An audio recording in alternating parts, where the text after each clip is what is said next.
All right, 6 p.m. See it posted 6 p.m. I'd like to do this caucus meeting before we go forward with our council meeting.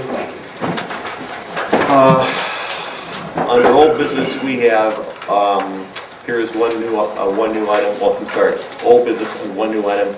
This would be regarding the sign ordinance. And under new business, we have one regarding supporting the issue of the May 14th ballot authorizing the renewal of the sale of bonds. I would like to ask that these be read by title only, if that's okay with council. Yep. Mr. Morbe, do you want to handle item A under old business? Yep. That's the second reading now, too, of course, also. Okay. Mr. Dragish, you want to take care of number A under new business this evening? Okay. Okay, are there any more revisions, additions, or whatever you to the agenda as presented this evening? I have none. Okay, there are none. Thank you. Okay, I'd like to call this meeting to council in order. Will you please stand for pledge allegiance? I pledge allegiance to the flag of the United States of America, to the republic for which it stands, one nation, under God, indivisible, with liberty and justice for all. Thank you very much. Clerk, will you please call the roll? Mr. Dragish? Here. Mr. Kozar? Yes. Mr. Morbe? Yes. Mr. Rogers? Yes. Mr. Tisch? Okay, thank you very much. Item 4 is the minutes. You've already received the minutes from the January 15th council meeting. Are there any revisions to those minutes as you have them? If not, they stand approved and on record. Item 5 is reading of communications. Mayor, do you have anything you want to bring forward that you received this week, last week, regarding communications? I don't know if this is a time to discuss the meeting that we were at yesterday, Jim, under reports. Okay. Yes, reports. Yes. No, then I have nothing. Just communications you got, more or less what you got too. Mr. Morby? Just a couple, but I've discussed a couple of these with Joe already. Just some, one is a maintenance issue at Fair Park. It's getting to be quite a bit of tape and debris left at Fair Park when people are renting these for whatever occasion.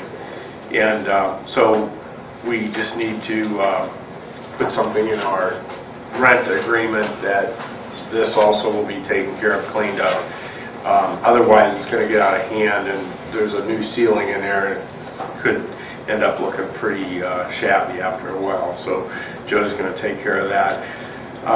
Talked to Joe about up on the hill, Manor Drive, where the Advanced Auto store is going, and the exit and entrance into the facility there. I believe that we have the parking lot situated so that when they pull out from Advanced Auto, they can only go to the right. I just really want us to look at these things, because Boardman is just, if they would have done a little bit more planning, I think the traffic flow would have been a little bit better on that 224. And we've got a bottleneck up there anyway. Just if we could just pay attention to the details on those types of things.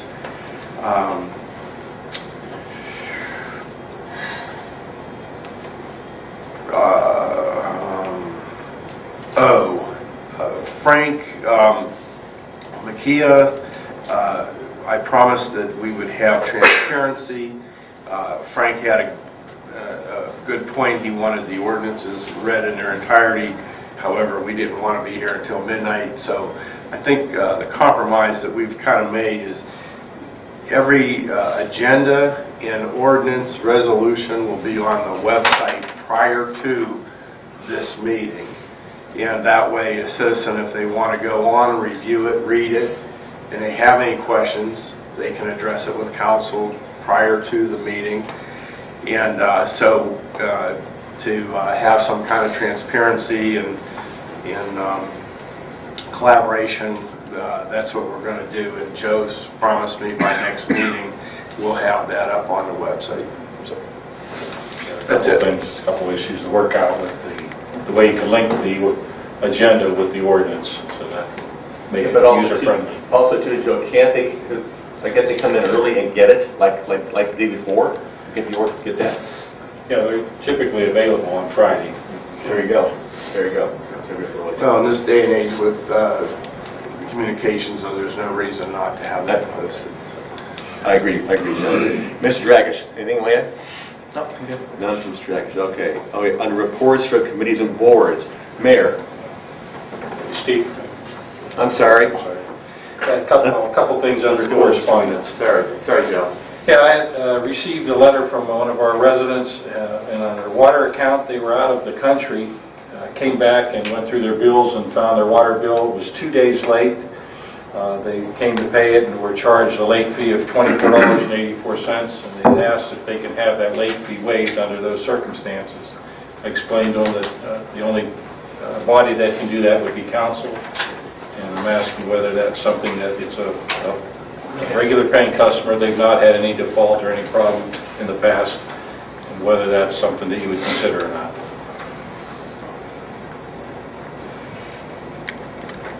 I would very definitely consider that. Somebody with a good, reliable track record. That's been me with a credit card company 3 times in my life, and they said, oh, the way you pay, it's fine, forget it.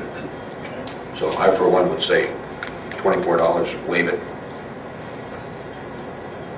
I play the devil's advocate, and the slippery slope. We let one, and then we got everybody come in that's going to pay late and don't want to pay late. That's the only problem I have. So just as a devil's advocate, throw that out. I kind of agree with John. I kind of pull the same point. I kind of agree. At the same time, I mean, this one-time deal, if we do this one-time thing for this person, we also have that availability the next time to say, okay, yeah, we did that for them. They were an upstanding citizen for this community, and they never did that. If it was to happen with somebody else. Yeah, I mean, how do we judge? Okay, what's a legitimate excuse, and what's a good? I agree, John. I don't know. I just hate falling into those situations, and then you feel that you have to do for everybody the same thing. Well, you can't act arbitrarily. I mean, you have to act consistently, and if the precedent is you have a good record and you're late one time, and we're going to refund you the late fee, then that's what it is, and that's what it's going to have to be. I mean, so it's entirely up to you. You don't have to decide that tonight. You can get back to Joe. If you want to decide it tonight, great, but you could call Joe individually. You could take a poll and let the resident know. I'd like to call Joe personally. Okay. I received the notice from our gas supplier, Direct Energy. We'll be coming up with the next 6-month period from May through April of 2015 would be a full year. Typically, we've been going 6 months with the fixed rate. The only downside or the bad news is that with all of the gas that's being used, it's at a premium at this time. It's a bad time to be negotiating a new rate. However, that rate, it looks like it's proposed at around 0.58 cents per 1,000 cubic feet. We're currently paying 52 cents, and we were kind of anticipating it would have dropped, but again, because of the high usage and the large supply, it has gone up somewhat. So it looks like we're going to be somewhere around that figure. We need to lock that number down in the next week or so, and we'll be watching it, and hopefully it doesn't go any higher, but that's kind of what we're looking at, and we'll probably go for another 6 months, and then hopefully by summer it will drop down and we can secure something better for the winter months next year. Good. I've also received a request from the Canfield speech and debate team. Their request is to put a sign up honoring the students coming into town, and we've done this for a few other organizations. They were the state champions in 2013, and they're looking at potentially being the same for 14, but that's uncertain at this time.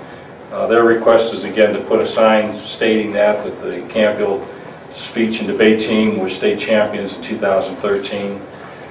Certainly up to your discretion whether you want to permit that or not. And as I mentioned, we do have signs up for the football team and the baseball team coming into town that state that they were the champs in various years. Yeah, I have no problem with that. In fact, I think we should be proud of what our kids are doing and display that. I have no problems doing that. And our policy's been they provide the signs, our guys will put them up where it's not a sight distance problem and where it's best fit. Absolutely. I think it's very good. I agree with that. We get back to them on that.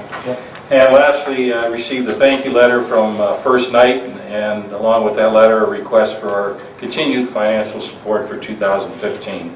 And that's something we'll be addressing when we get into the budget. Again, I just want to acknowledge the fact that they were appreciative of our gift, their donation for the past 3 years, basically, and hope that we can continue that. Right. That's all I have. Okay, Mr. Forshado. Well, I don't have any communication. And I'll defer on my report because I think you're going to hear enough from me when it comes to some topics tonight. So. Okay, now, number 4 is Mayor. Okay. Do you want to hear about the court first? Yeah, let's go. Let's hear about the report. For the month of January, we had gross collections of $9,211.11.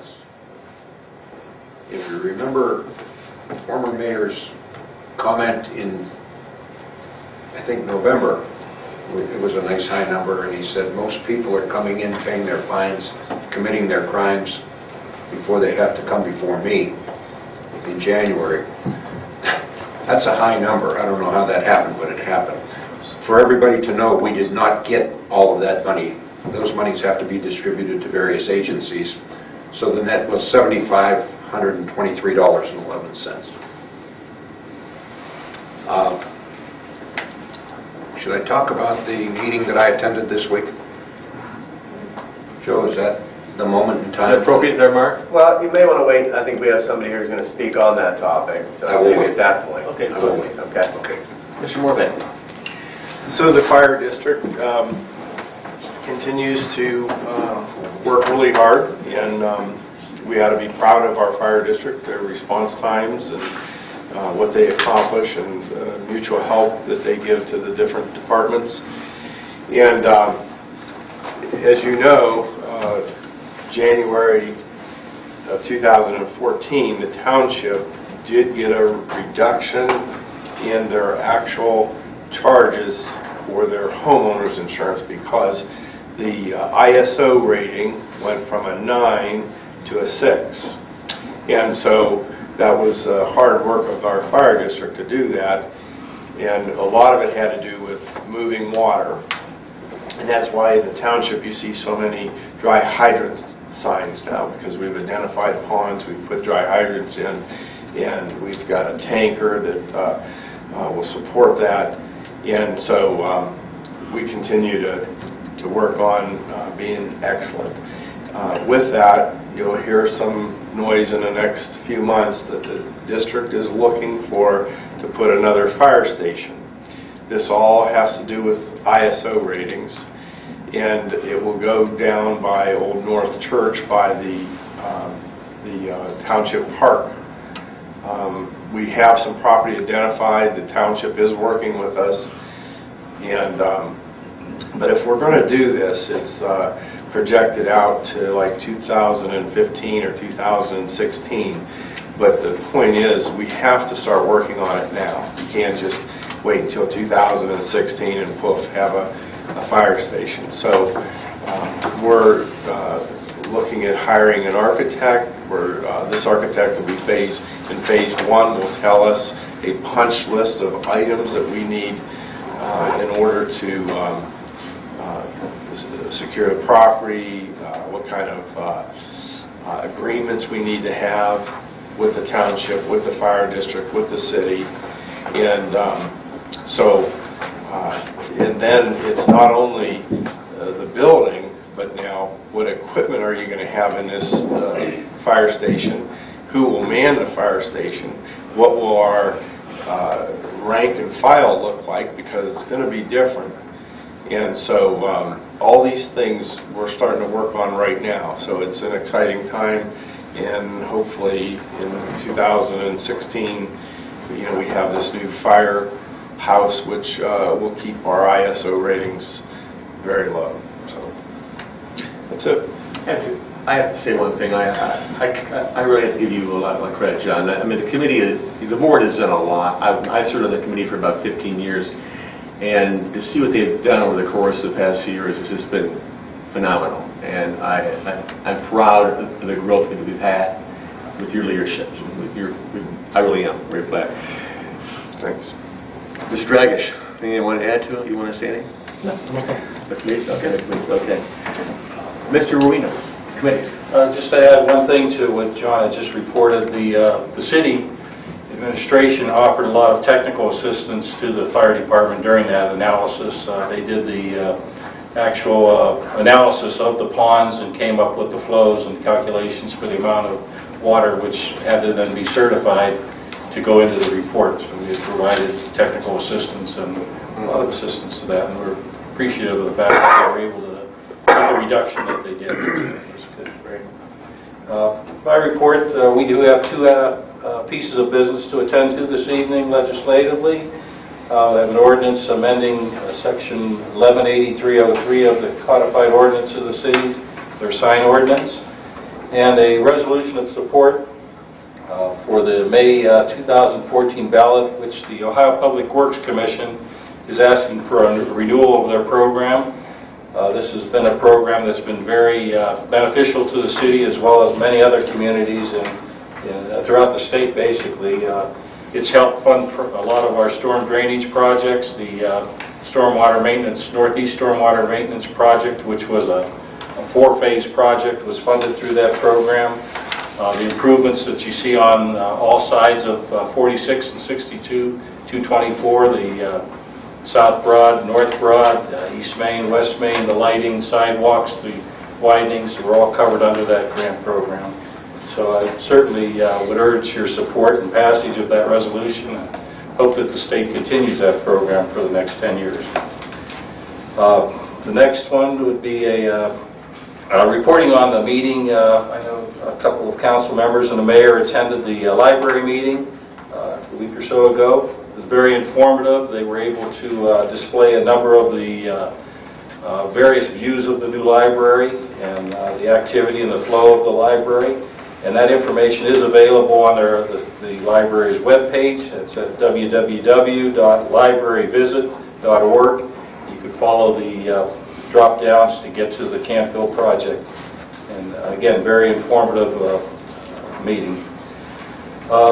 Just a couple announcements on the winter snows. It's taken our toll on the ice and snow control in the city. Salt has become a premium. It's not just with the city, but all of our neighboring communities. The state, we typically go with the state bid contract on that. And over the last couple of years, salt has been averaging around $38 to $40 per ton. This particular year, it was bid at $27 a ton.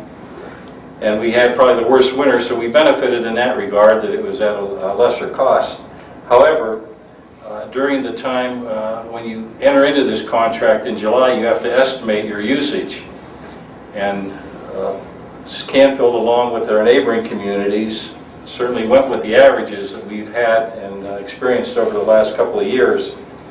And we're at that maximum at this point. So we've got an issue to face in the coming month if we continue to have the winter that we're having, where we're going to get our salt.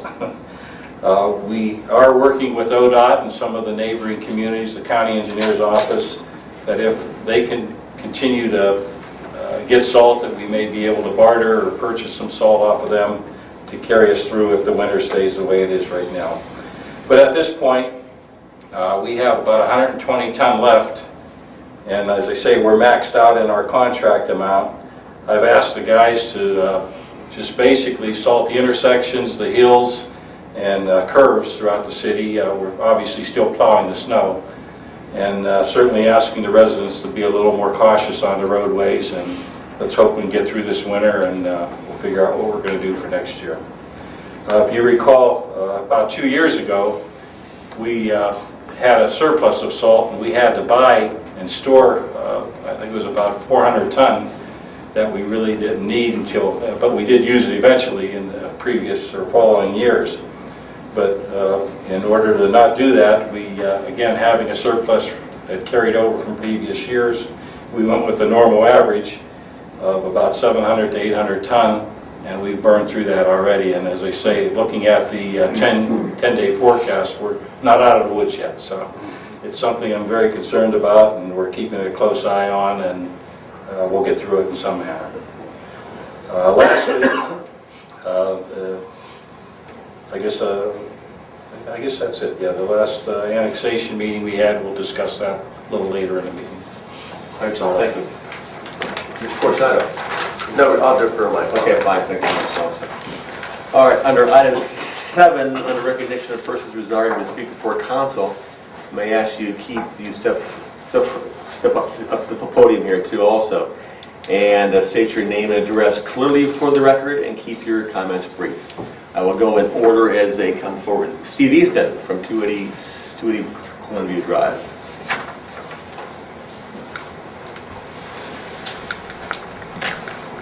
I'm Steve Easton. I live at 280 Glenview Drive. Thanks, Steve. I'd like to say I was very pleased at the last council meeting to learn that the Fairview flooding problem is being addressed, and congratulate everybody that was involved in that. I would like to bring up the next item of concern, at least to me, and that's the flooding created by Sawmill Run Creek, and request that consideration be given to that as soon as possible. Thank you. All right, Steve, thanks very much. Okay, Mr. John Masternick. Thank you. My name is Attorney John Masternick. I'm the owner of Windsor House Incorporated. I reside at 7887 Attilio, Ohio. And our corporate offices for Windsor House are in Girard, Ohio. I'm here subsequent to yesterday's annexation meeting with the commissioners. In light of how the meeting went and some of the comments made by their counsel and the commissioners, and after conferring with my own counsel, I'm concerned that the annexation process could take a great deal of time. There's a very unique issue with ownership of the roadway, which could take, quite frankly, a couple years to litigate. No matter how the commissioners rule, the other side could appeal. And so I'm here just to ask if there's any way that compromise could be made or some type of reasonable accommodation with the township. In order to build a nursing home, we need 3 things. We need nursing home beds, which we have. We need land, which we have. And we need sources of water, which we don't have. So if there's any way that those services could be provided to the site without going through a long legal battle, through some type of negotiation or cooperative agreement, whether it be a JED or just a written agreement, it would help move the project forward. And without such an agreement, if there's a long litigation, it could subsequently kill the project. And I personally believe, I might be biased, it's an excellent project because Canfield is currently an underserved area with respect to long-term care services. It's also going to create 70 very long-term jobs. We've been in business for 55 years now, and we employ about 2,500 people, mostly right here in the valley. And these jobs that we create, they'll be here for 30 or 40 years or longer, and we're going to employ mostly people within a 3 to 5 mile circle around the building. So there's going to be mostly Canfield people taking care of Canfield residents. And whatever community we go into, we find that we become embraced by the community in a very large part of the community and participate in community events. So I think it would be something that would be very good for the city of Canfield and Canfield Township and some of the surrounding areas. And I'm just here to ask that possibly their counsel, from what I read in the paper, was willing to negotiate, and just ask if there's something that is palatable to both entities, because I do not want to be in a situation where one entity is satisfied and one's not, because that would have a negative impact not only on our business, but our ability to provide care for our residents. So it would have to be something that's palatable to both groups. And I'd be glad to happy to answer any questions if you have any. Otherwise, I just want to thank you for your time. Councilor, can you explain us the issue with the road? Yeah, there's a requirement of contiguity when you annex property, and this is a petitioner-driven, property owner-driven annexation. The city did not initiate this. Right. The city's only duty in this process is to delineate what services it would provide to the property upon annexation and when those services would be provided. We've done that. So you have a roadway issue here. You have a road that is between the applicant's property and city limits. So the issue becomes, is there contiguity there? My initial understanding was that it was the state of Ohio that owned that fee simple roadway, and that the state of Ohio was going to be participating as a petitioner along with WINDSOR House. That did not occur. And there's some title issues with the road and some issues that I think are going to be very difficult to resolve relative to the roadway, so that the commissioners could see it clear to grant the annexation. I think that's going to be an issue there, and I think it was so yesterday. So council was really faced with a couple of options. But before we get there, let me just give you a little historical context. The city has, at least since I've been law director, put its foot down pretty hard and said, no services without annexation, no water, no sewer without annexation. And that's, I think the policy there has been that's the way the city grows, and it's been fairly effective. Although we haven't had a lot of annexations recently, about 10 years ago we had quite a few. This instance is a little unique in that we have this roadway issue that is different. And I think what the applicant is asking is that the city consider either a joint economic development district or some sort of mutual agreement with the township.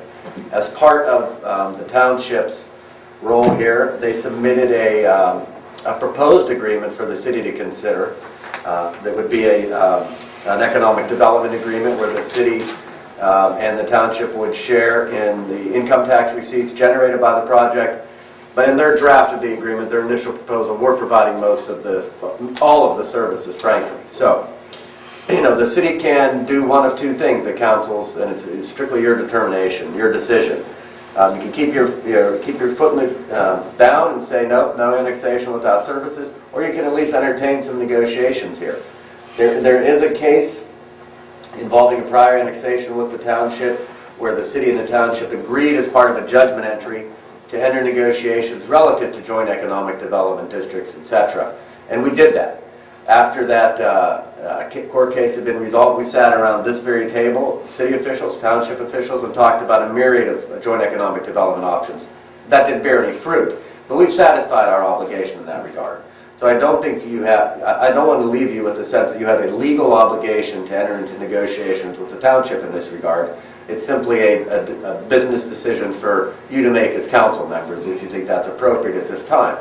In terms of a precedent, I suppose you could look at this and say, well, the commissioners, if we work this one out, maybe the next commissioners, and the next time there's an annexation petition, the commissioners would say, well, you worked out the last one with the township, so we may not approve this one. Try and work it out with the township again. And I understand that. However, this is a pretty unique situation. We have a roadway in between. Most annexations don't have that. We have contiguity, kind of undisputed contiguity. And in those instances, the annexations are usually successfully prosecuted. So, having said all that, I'd be glad to answer any questions. But at the end of the day, it's entirely up to you as council as to whether you want to enter into negotiations, issue a counter proposal. We have a 30-day window where the commission is going to act one way or the other. So that's kind of your geography to work with. Surely in the state of Ohio somewhere this has come up before, this issue with the road. Yeah, not as much as you think. I think your council spent significant time trying to resolve the issue, KP, if you could. It's a very unique situation where the state actually owns the road. As a lawyer, you love to be involved in a situation where you make case law, as a businessman, you don't. So it's a very rare situation. I looked for cases on, I know Marty Bushy, counsel for the petitioner, has looked very hard at that issue, and it's a very difficult issue. Right now, though, we do not have, or the county commissioners do not have in front of them a petition for annexation that contains the owners of the roadway. That's not what's in front of them. So they have to consider that as a factor. Frankly, if one party owned that entire stretch of roadway and that party was part of the petition with Mr. Masternick's company, I think it's pretty much a slam dunk for the county commissioners. But there is this issue, and it is a fairly novel issue, believe it or not. It's the geography in front of you is that there is that petition outstanding at the commissioners, and the owners of the roadway are not the applicants. Somebody across the street is.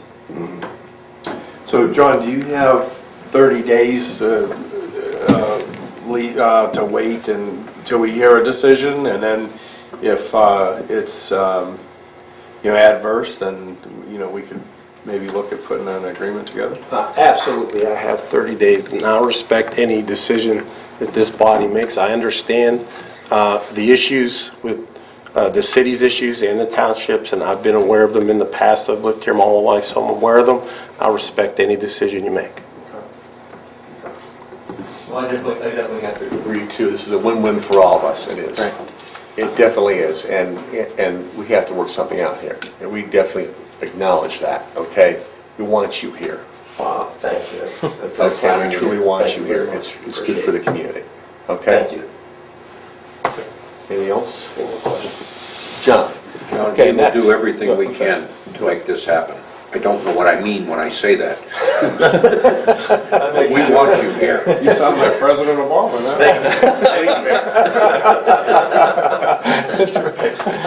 We want you here. Yeah. Thank you, John, for accepting politician. Thanks, John. Thank you very much, Don. I'll be looking to you as counsel to give me some direction then in terms of how to proceed. Okay. Absolutely. Thank you so much. John, now you have to help me out with your last name. Delman.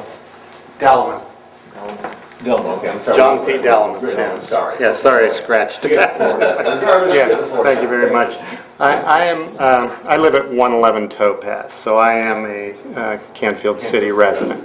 And I would just like to reiterate everything that Mr. Masternick said. I was at the meeting yesterday. Mr. Rogers, you were there. Mayor, you were there. The commissioners really don't want to take sides in this. Did you get? I got that. I got that strong sense, especially when Carol said, "Go back and work it out." They are required to make a decision within 30 days. I think they would like to see some sort of agreement come even before they had to issue a decision, if that would be at all possible. So I will strongly urge you to enter into negotiations with the township and see if you can come to some sort of agreement to get this project moving. I'm absolutely for the project as a representative of Windsor House, but also as a city resident. So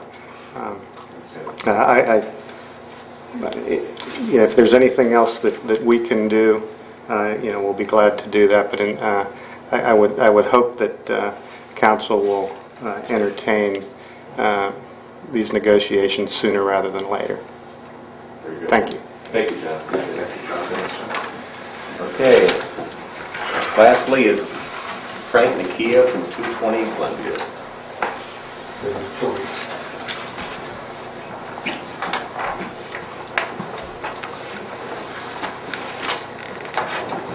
Good evening, I'm Frank McKee. I reside at 220 Glenview. Welcome to global warming.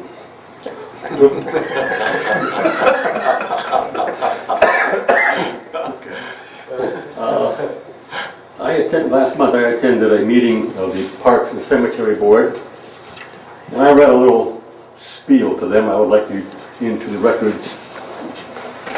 I'd like that to be in the records of this meeting. I quote, "I have refrained from making these comments until now, lest they be interpreted as politically motivated. These may or may not apply to specific people. You decide individually. Some time ago, my wife was at a social gathering. At one point, she was verbally attacked in front of others in regard to positions I had taken on some issues. Normally, naturally, she was taken aback, as this was not called for or expected. Let me briefly tell you a few things about her. She volunteers. She was a volunteer at the school library. She volunteers at church services. She was Junior Women's League in that for many years. It was Woman of the Year. She has suffered a tragic personal loss, as I, and does not need cheap shots in public. And to be sure, I don't claim to be the perfect husband. To be fair, the person who was involved did apologize, but it was in private, not in front of the people who witnessed it. My point is, if anyone has an issue with me, have the courtesy and have the decency to see me. My wife is not involved. End quote. I would request that a copy of this meeting be given to the chairperson of that committee, just to let them know that I did speak on that same topic. And if anyone wants to know why I spoke on this topic, to this board or to this group or on this board, see me in private, I'll be glad to explain it. Now, number 2 issue. That was the hard one. A little bit about council. Council also is not above reproach. You are not infallible, as I.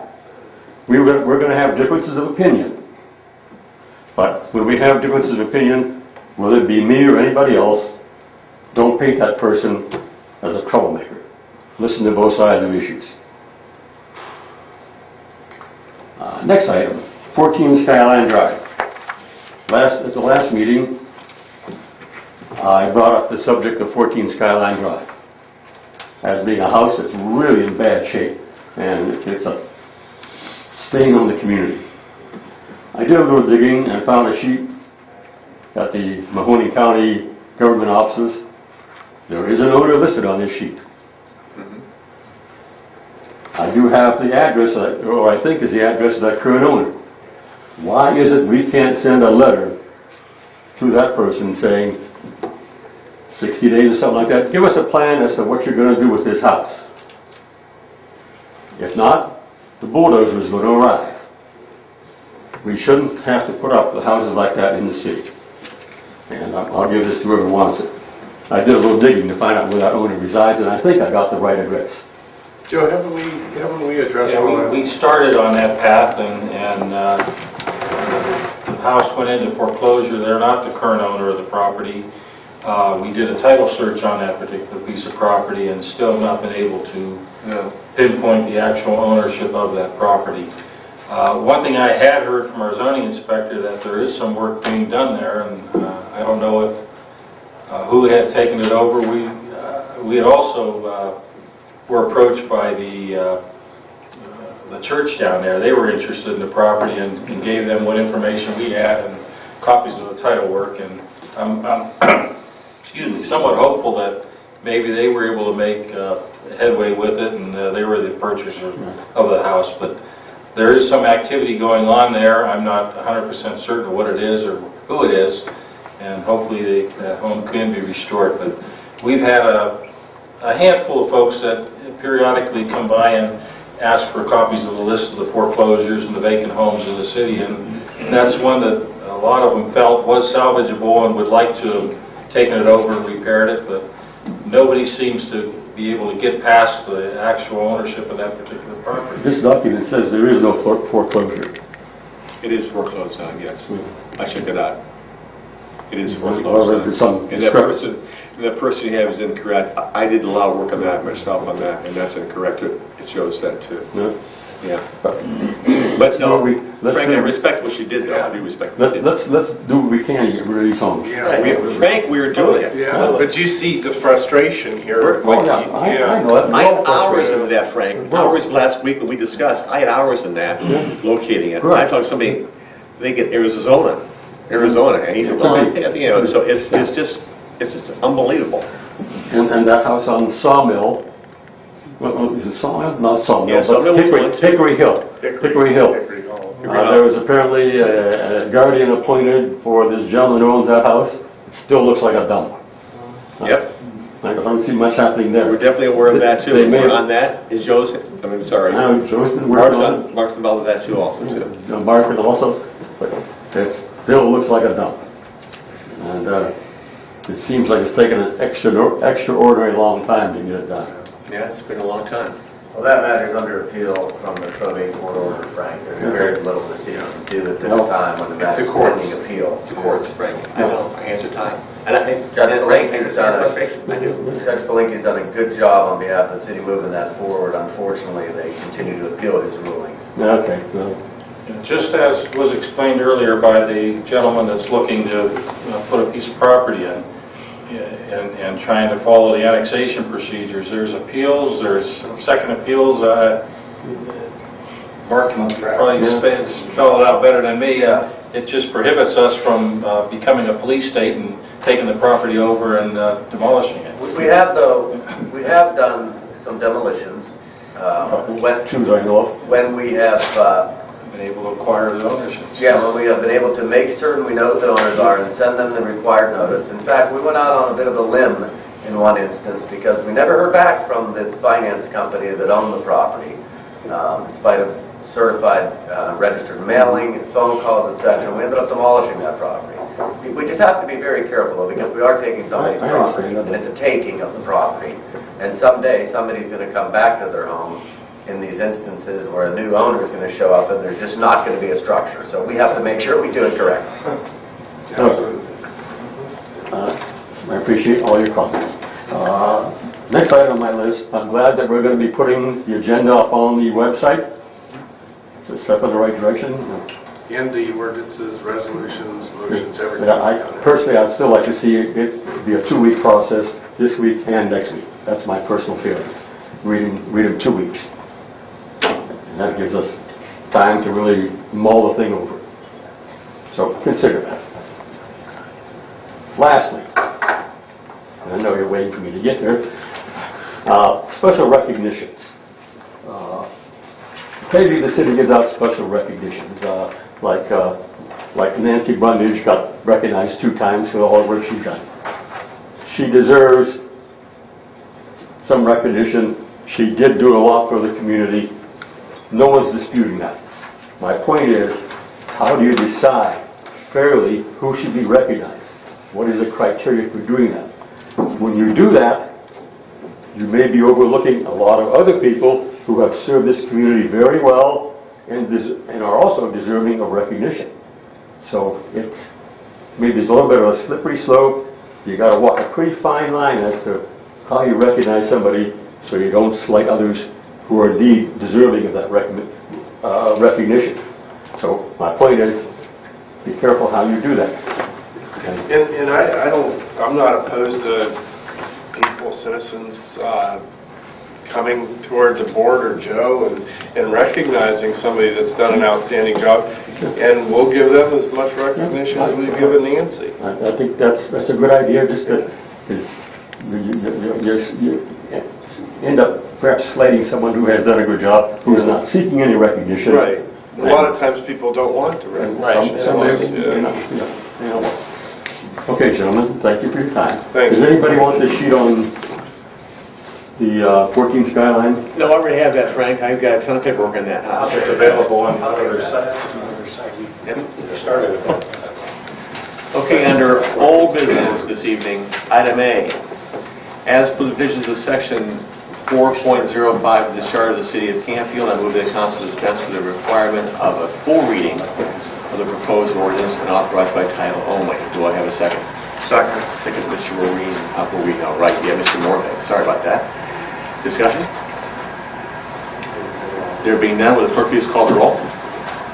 Mr. Dragish? Yes. Mr. Cosar? Yes. Mr. Morvay? Yes. Mr. Rogers? Yes. Thank you. Okay, Mr. Morvay. Read it. Yes, Mr. Chairman, I have an ordinance amending section 1183.03 of the codified ordinances of the city, and this is a signed ordinance, and I move for passage. Second reading. It's gone through second reading. Oh, it's gone through second reading. The second reading. Yes, this comes through second reading. Okay. Okay, do I have a second on that? Second it. Second by Mr. Cosar. Okay, will the clerk please, I'm sorry. Any discussion at this time? No discussion, the clerk please call the roll. Mr. Dragish? Yes. Mr. Cosar? Yes. Mr. Morvay? Yes. Mr. Rogers? Yes.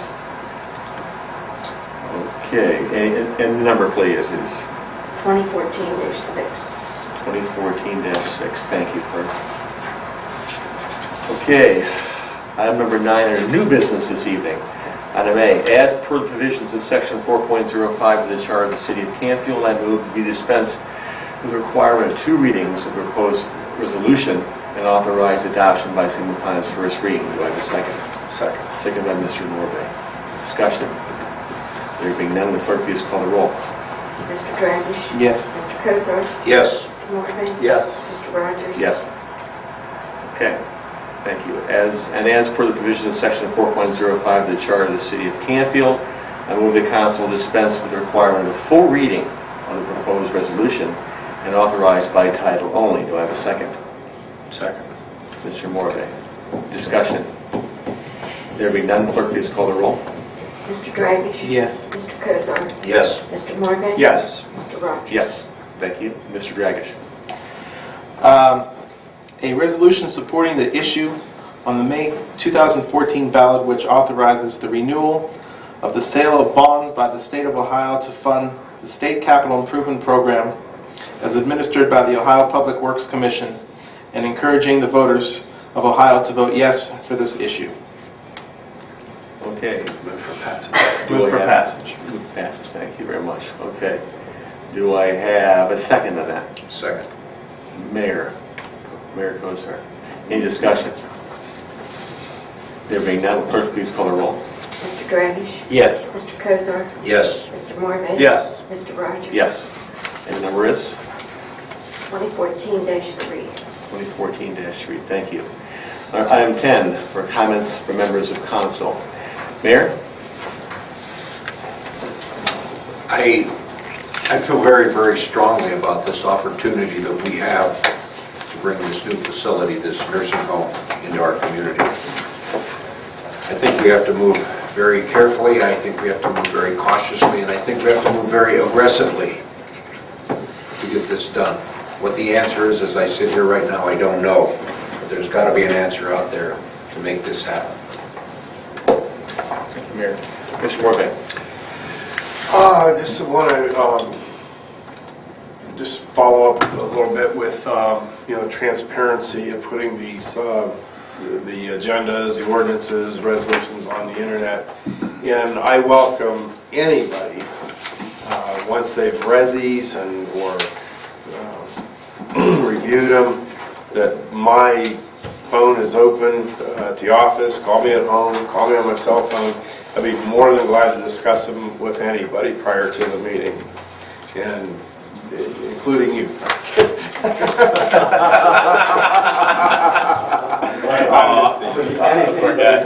But I mean, I'm serious. I'm open to any discussion prior to the meeting because I'm employed by the citizens of the city, and I want to do what is right and what they wish for me to do. So, with that, I know some people have birthdays this month. Well, so I have an Irish birthday blessing that I'll read, and I'll conclude with that. May you live a long life full of gladness and health, with a pocket full of gold, at least of your wealth. May the dreams you hold dearest be those which come true. The kindness you spread keep returning to you. Very good, John, thank you. Mr. Reich?